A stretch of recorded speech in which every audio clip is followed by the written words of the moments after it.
you turn the lights down in here? Hey, I'm Jacqueline, and I am my mother's Alzheimer's caregiver. Here is Lynn, looking adorable as always.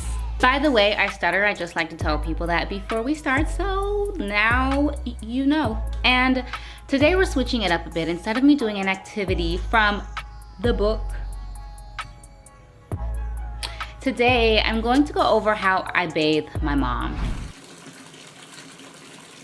So I receive messages all the time asking for tips on how to bathe a patient with dementia and Alzheimer's, especially for those who are mobile and who are combative. I have bathed my mother, who can be combative, and my grandmother, who was absolutely the most combative woman in the world. Of course, my method may not work for everyone, but let's try. And a little later on in this video, I will share my fail-proof way of getting my mom's pants off. So if this in particular is a difficult task for you, please stay tuned. I received a text from our bathing nurse yesterday of her telling me that she won't be able to make it today to bathe my mom. So because I was my mom's first bather, I knew that I could get the job done, no problem. By the way, I did end up hiring someone because the task of bathing someone can just be a very stressful experience, especially if you don't have the time or the patience that day. And so hiring someone, I think, is the best option. I would recommend it for everyone. I have shared this a million times before, but it's always good to exhaust your loved one before doing a task that requires them to be still. I have done videos on activities that I do with my mom, so click the link. Where is it? It's here. So after I physically exhausted her, I start by picking out her clothes.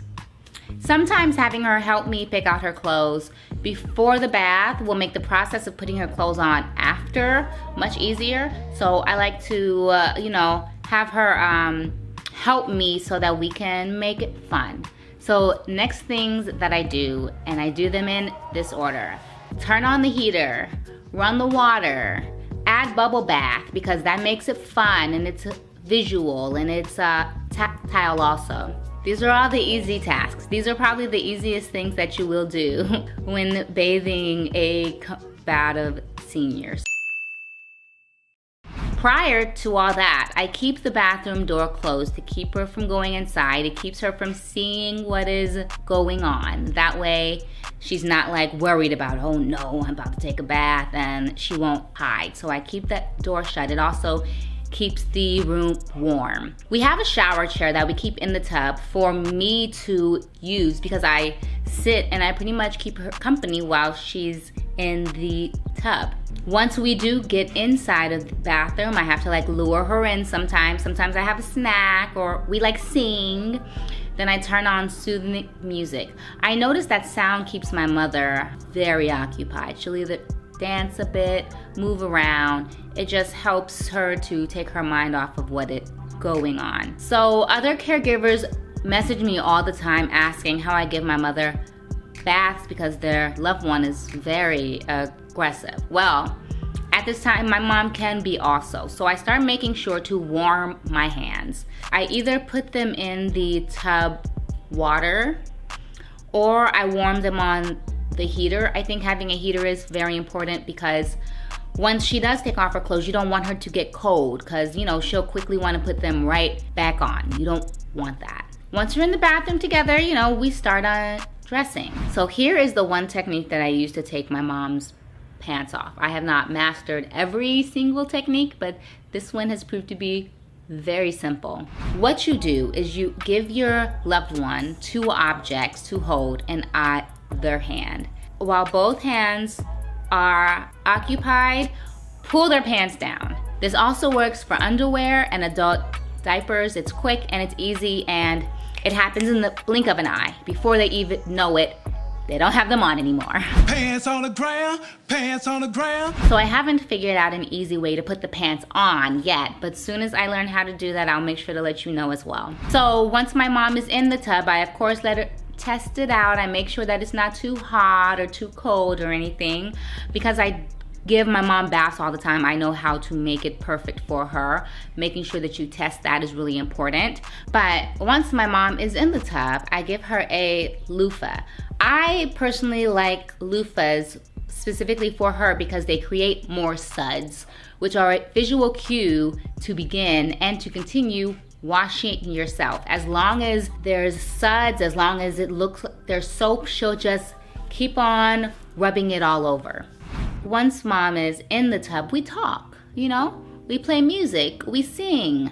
I've been known to have my laptop and work on a script while she's repeatedly washing herself. I try to keep it peaceful for both of us, and sometimes peace for me is making sure that I am productive in whenever downtime I am afforded as an Alzheimer's caregiver, which, sometimes is not a lot of time. I think it's very important to remember that their Alzheimer's journey is yours also. Her journey is mine also. As a caregiver, you are just as much a part of it.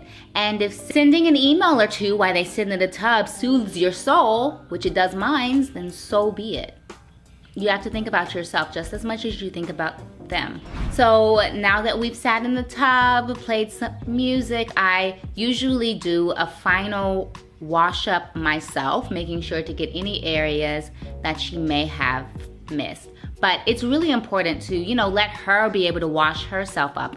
I want to make sure that she feels independent and as independent as she can for as long as she can. Side note, my mother is more receptive to most hygienic practices while in the tub, so it's always easier to wash her hair while in the tub or to get her to brush her teeth while in the tub. I also know that some people don't use washcloths, but a washcloth is really important just because it's a flat surface that allows her to wash her face very quickly. I don't just like to, splash water on her. Having, a cloth that we soak and then hand to her so that she can just rub it across her face is, it's a very structured activity, and I think it also gives her a task that she can complete herself. So now we're gonna get to the end of the process. If she doesn't want to stand up, which usually happens after we're done, I say, okay, time to go, time to, get out. She'll just sit there. Sometimes I think that she can't understand the word I'm saying, so I just have to use actions that then lead us on to our next task. And so if she doesn't want to stand up, I drain the tub with her still sitting in it. This then cues her like, oh, there's no water in the tub. I guess my bath is up. And then she stands up, and then I give her a towel. She wraps the towel around her and then slowly steps out of the tub. I, of course, help her because she is a bit clumsy sometimes, and so I help her out of the tub. She then does the bulk of drying herself. I then moisturize with coconut oil because it spreads easily on her skin, doesn't take too much rubbing to absorb, and it also keeps her skin very soft. And then we move on to getting dressed. FYI, I have not figured out an easy way to put the clothes on. That part is still a struggle. So what I will do is I will usually spread her pants open and then hand them to her. I don't really like to spread her pants open and then have her step into them. Again, I like to let her have some control, so I just spread her pants open and then I give her pants, and she'll usually know to put one foot in one hole and then the second foot into the second hole. Making sure that she has some control over dressing herself, I think, just keeps her in a very good mood while we're doing this. I do the same with her underwear also. Now her shirts, that's a whole other story because so many things can go wrong when putting on a shirt. Usually I just put it over her head and then I let her figure the rest out. If I then have to fix it later, then that's what I'll do. But usually, she figures it out herself. When she is sitting down later on, I give her lotion to rub on her feet because sometimes finishing all of those tasks one after another can be daunting. She gets exhausted. She tries to leave. And so some tasks I don't make her do everything at the exact same time. As long as it gets done throughout that day, it's okay.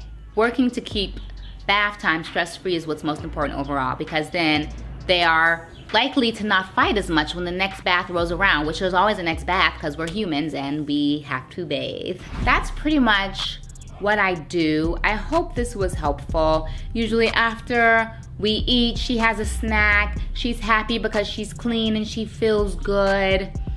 And it's a pleasant day for the rest of the day once this moment is over. What I can say is that you just have to take your time, breathe in and out. This is not an easy job, even for those who are trained to do it. It can be very taxing emotionally and mentally, and just be nice to yourself. It's not easy. Thank you so much for watching.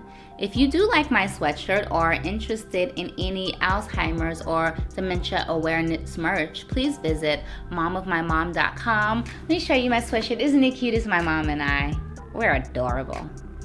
And I will see you guys on the next upload. Let me know if you have any tips. Leave them in the comment section, because I need more ways to help my mom out. So let's all create this caregiving community, because you can't keep secrets to yourself. I'm not keeping these secrets, so you shouldn't keep them either. All right, you guys have a lovely day. Take care of yourself, do some self-care, be aware of how you feel, and if you need to take a break, it is okay. I love you, and bye.